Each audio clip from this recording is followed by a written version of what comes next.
This is Victor Wembanyama, the 2023 draft prospect bound to continue to set the basketball world on fire.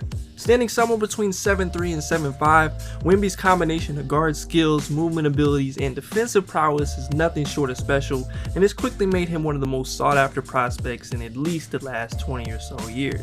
He was born and raised in France, picking up basketball at an early age and being taught and coached by his mother, a former player herself, until going to his junior club in Nanterre at age 10, recently playing with Asvel in both Pro A and the EuroLeague, and now heading to the Metropolitans for next season. Along the way, he's been successful in multiple international competitions, including the U16 European Championships in 2019, but none more eye-opening than his performance in the U19s last year at just 17 years old, gaining a silver medal, but outplaying the likes of future top 5 picks in Chet Holmgren and Jaden Ivey in the process, and it's all helped put him in this position.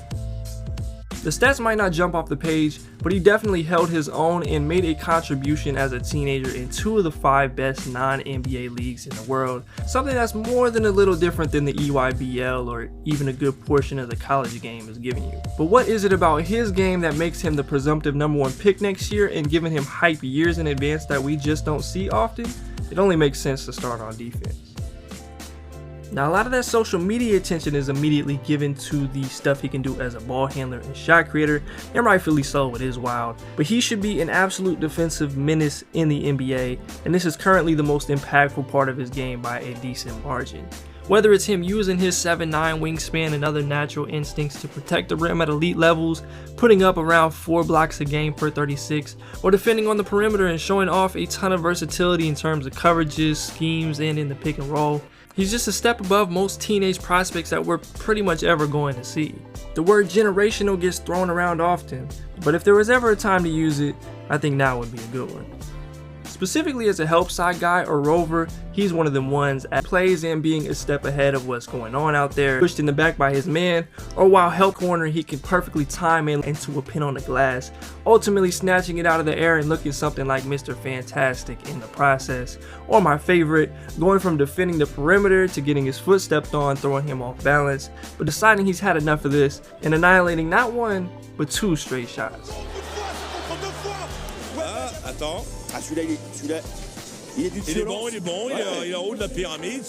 And what might be one of my favorite parts of his game, and especially defensively, is his ability to take contact and still manage to block and affect shots. Sure, the strength and weight component will be key in some of his future development and would only make some of this easier, but plays like these where he looks like he's been absolutely discarded and out of the action but still manages to make a play on the ball are super impressive, and it always manages to catch those offensive players off guard. Sa défense côté Villeurbanne, Louis Cassi, ouh le contre.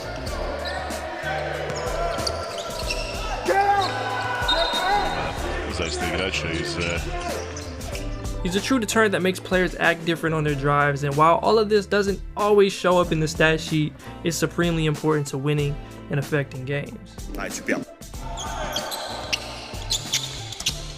Now out on the perimeter, he's simply ridiculous. He's so big that it'll always look different than Drew Holiday or Kawhi Leonard in terms of like walling off or staying all the way in front of people, and that goes for all bigs, but he's so good at covering ground, staying in plays, flipping his hips, and recovering. There's just not many at his size doing this at all, and some of these clips are against super quick guards and even one of the best non-NBA guards in Mike James.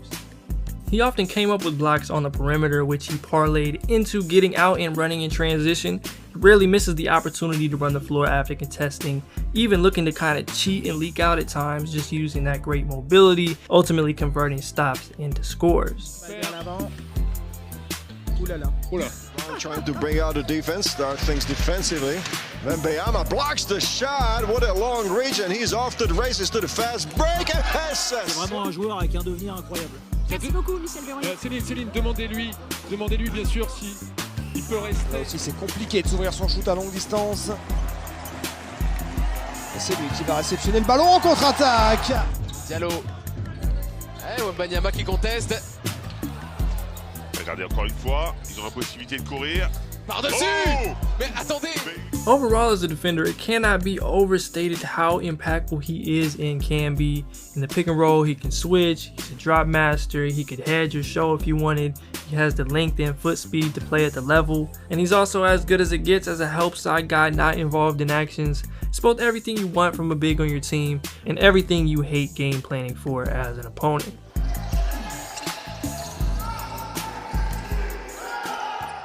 Now on the other side of the ball, he's got a ton of potential, but first and foremost, he has a great ability and upside as a lob threat and play finisher with his combination of agility, catch radius, and great hands around the bucket. And he also has the ability to get easy ones on duck ends and some looks in the post. He'll need to continue to grow some as a screener, but he provides a lot of value here.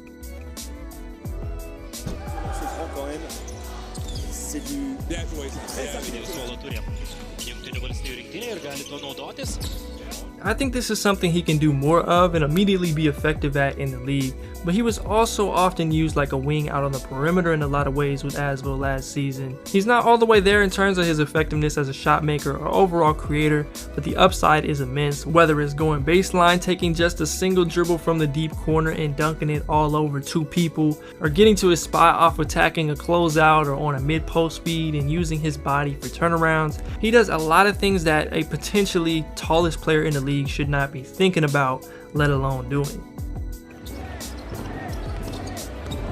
Hang on to your hat. Oh, Wembanyama goes. On a quand même quelques joueurs qui ont fait de l'NBA là. Jones il a toujours NBA je crois.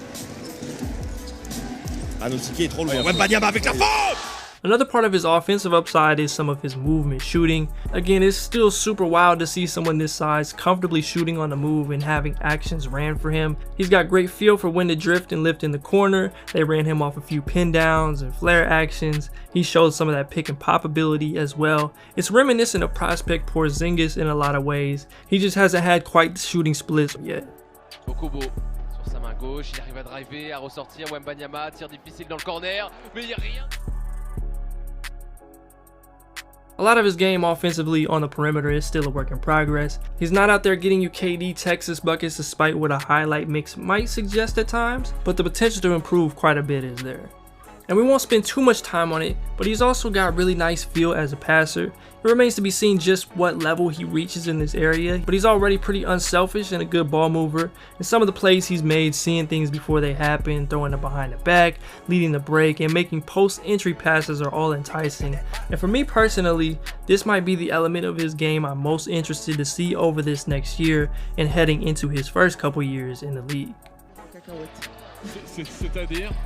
C'est-à-dire? Hopefully we'll get to see him explore more of his overall offensive game and take those next steps in scoring and converting at a higher rate in the future, and especially this season with the Metropolitans, given he won't be playing in the EuroLeague, and will hopefully get a bump in the minutes department as well. I often say this in regards to high school kids, though this is a much different situation talent-wise, but sometimes it's okay to not play up to the absolute highest level and in the process get some more creation reps, take a few more risks, and don't box yourself into a certain role. And maybe that's something that went into making the move to a team that isn't in the EuroLeague, but I'm just speaking as an outsider on this one. The strength and weight component will definitely be key for him long term, just being more effective defending the post and finishing possessions on the glass. There have been times where he's lacked there, which isn't particularly surprising considering some of the levels it's been on, but some of that was even there at times in the U19s. I hate to compare, but to kind of give context, he's not as good at leveraging his body, positioning himself in the best ways as Chet Holmgren. That's not to say Chet doesn't have his own struggles, but being even taller, Wemby's center of gravity is higher and it puts him in an even tougher position sometimes. Not something that'll keep him from being successful long term, but something that'll be high on the list of his priorities from now into the draft and long after that. Biggest thing that I'm monitoring and threat to him being the #1 pick next year is injuries. He's had his dose of sparing injury luck over the last few years and will miss playing in Eurobasket with France in September because of a muscle issue that ended his Pro A season in the playoffs this spring. But I've seen people say it's a psoas muscle injury of some kind, and the psoas is basically the connection between the torso and lower body, with the major function being to flex your hip joint and support your posture. And being that he could enter the league as the tallest player, The injury situation is probably the only thing I think could keep him from being great. I can't speak on the severity or everything that he's doing and working on, but whatever is necessary should be done to secure Wemby's long-term health, because he truly does have a chance to be special in a way that basically nobody else who picks up a basketball ever will. He's the best international prospect since Luka Doncic and has a chance to go down as one of the best overall prospects at least since the turn of the century, and that's praise that isn't thrown around or just given to anybody. As a person, he's great. He's a great human being. He's a great kid, and he's very, very talented. And it's hard to know like how high he can go. And so that's the beauty of it, and that's why I think every GM in the NBA thinks he's going to be number one. Sky is the limit on him. He can do anything he wants. Have you seen a player like him before? No, and that's why when people ask me how can you compare, I'm like, I don't know how to compare. He's very unique because he runs like a guard, he shoots like a guard, but he's 7'2", he's super long, his wingspan is unbelievable, he's got a great motor, he wants to win, and his mental is great too. Mentally, he wants to be the best, so that's the best part of it. I appreciate y'all for watching this video. If you enjoyed, please be sure to leave a like, subscribe if you are new around here, and comment down below some of your thoughts on Victor Wembanyama's game. I'm Keandre, this is Hoop Intellect. Until next time, I'm out.